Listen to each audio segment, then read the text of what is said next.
Assalamualaikum students. I hope you are doing well. Today we will start the next part of question 2 of exercise 4.2. Let's start solution.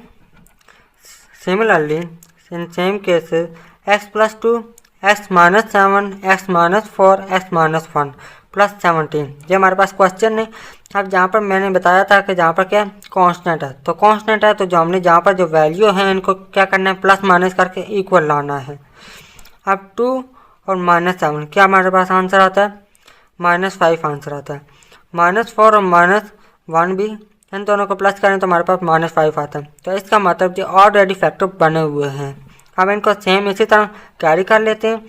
x plus 2, x minus 7, x minus 4, x minus 1 plus 17।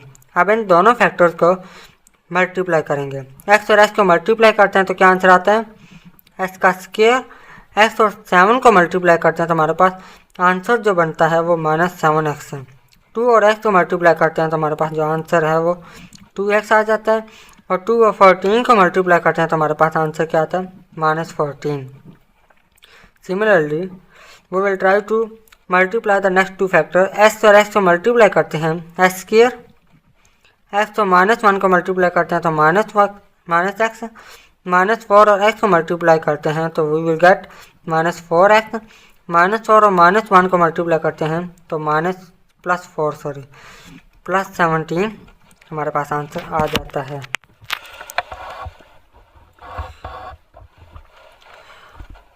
X square and दोनों factors को हम क्या करते हैं, minus कर लेते हैं। -5x -14 x square -4x और -x -5x बन जाते हैं, +4 plus 17। Similarly let x square -5x is equal to y. Now we will put in place of x square -5x is y -14। जहाँ पर x स्क्वायर -5x लिखा है उसकी जगह हमने क्या लिखा है, y लिख दिया। x स्क्वायर -5x की जगह हम क्या लिखने जा रहे हैं, y +4 plus 17। Again now we will try to multiply the two factor. y और y को मल्टीप्लाई करते हैं तो y स्क्वायर, y और 4 के साथ मल्टीप्लाई करते हैं तो 4y -14 और y को मल्टीप्लाई करते हैं तो -14y, -14 और +4 को मल्टीप्लाई करते हैं तो -56 प्लस 17। सेम इसी तरह हमारे पास आंसर आ जाता है। y square as it is आ जाएगा। -14 और 4 को माइनस करते हैं तो हमारे पास आंसर आता है 10y। इन दोनों को माइनस करते हैं फिर -56 प्लस 17 तो हमारे पास जो आंसर बनता है वो -39 बनता है। अब सिमिलरली जहाँ पर भी हम क्या करेंगे, फैक्टराइज करेंगे, ठीक है। जहाँ पर जो फैक्टर बन रहे हैं 39 और जहाँ पर क्या 1, इन दोनों को मल्टीप्लाई करें तो हमारे पास क्या आंसर आता है 39। अब मिड टर्म ब्रेक में हमने क्या करना है, वो वाली दो वैल्यू रखनी है जिनको मल्टीप्लाई करें 39 आए और प्लस माइनस करें तो हमारे पास क्या आना चाहिए, -10 आना चाहिए। तो जहाँ पर जो फैक्टर बन रहे हैं वो 13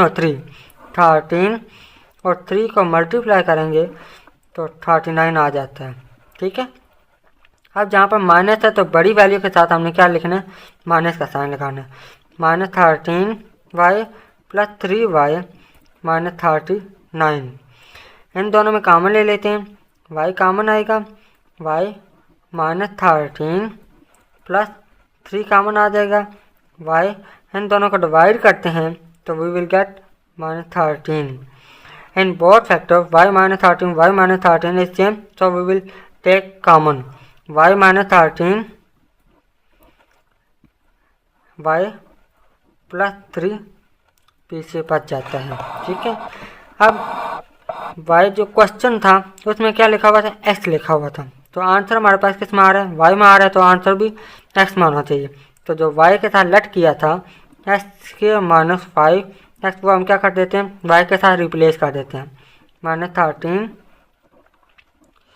y के सेम इसी तरह x के -5x प्लस 3। तो ये आंसर है पार्ट 2 का, ठीक है।